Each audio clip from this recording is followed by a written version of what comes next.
যেভাবে বাগদার রাস্তা খুবই খারাপ, রাস্তা ওইসব আমার খুবই, ওনাদের পাশে দাঁড়ানো, ওনাদের পাশে যেন কাজ করতে পারি। লাইটের খুব সমস্যা, তারপর হচ্ছে ব্রিজের খুব সমস্যা, ওটা আমি করতে চাই কি ওনাদের হয়ে দাঁড়াতে পারি। কি বলবো, সেটা হচ্ছে দিদির জন্য, দিদির উন্নয়ন দেখে মানুষরা বুঝতে পেরেছে কি দিদিই করতে পারবে, তাছাড়া কোনো বিজেপি কংগ্রেস এখানে আসতে পারবে না।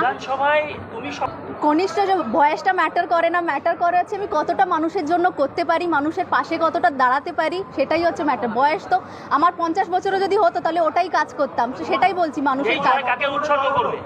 কি হচ্ছে 33,000 কত সামথিং, 33,400 সবাইকে একটা মানে ভোটার যারা আছে তাদেরকে, যারা কর্মী আছে, যারা সারা রাত সারা রাত মানুষ যারা খেটেছে আমাদের জন্য, পার্টির জন্য, দিদির জয়, এটা সবাই জয়, বাগদার জয়।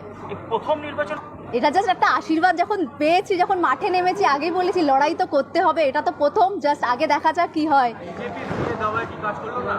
সিএম ম্যাটার করে না আমাদের জন্য, সেটা ওদের ব্যাপার, আমাদের শুধু হচ্ছে এখন বাগদার জন্য কাজ করা, বাগদার পাশে দাঁড়ানো। বিজেপি প্রার্থী বেরোনোর সময় দেখা গেল জয় বাংলা স্লোগান দিয়েছে তৃণমূল কংগ্রেসের কর্মী সমর্থকরা, তিনি বলেছেন ছাপ্পা দিয়েছে, সেই কারণে তিনি হেরেছেন। এখন হেরে গেছে, ওটা তো বলতেই হবে, হেরে গেছে, এখন কোনো কিছু তো বলতে হবে এখন মিডিয়ার সামনে বা কিছু, সেটার জন্য ওটা কোনো ফ্যাক্টর নয়। আমরা দেখবো না কে কী করছে, শুধু আমাদের কাজ, লক্ষ্য হচ্ছে বাগদাকে সোনার মতন বাগদা গড়তে পারি যাবো।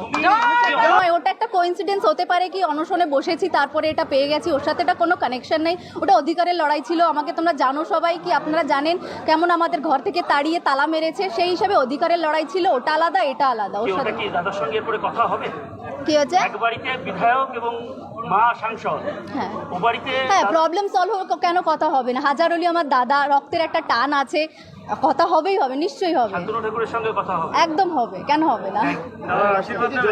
একদম। হ্যাঁ, এর আগেও আমি যখন ভোটে দাঁড়িয়েছিলাম, যখন প্রথম ক্যান্ডিডেট, তখন আমি বললাম দাদার আশীর্বাদ যেন থাকে, হাজার হলি আমার দাদা, ওনার আশীর্বাদ যেন আমার উপরে থেকে যায়।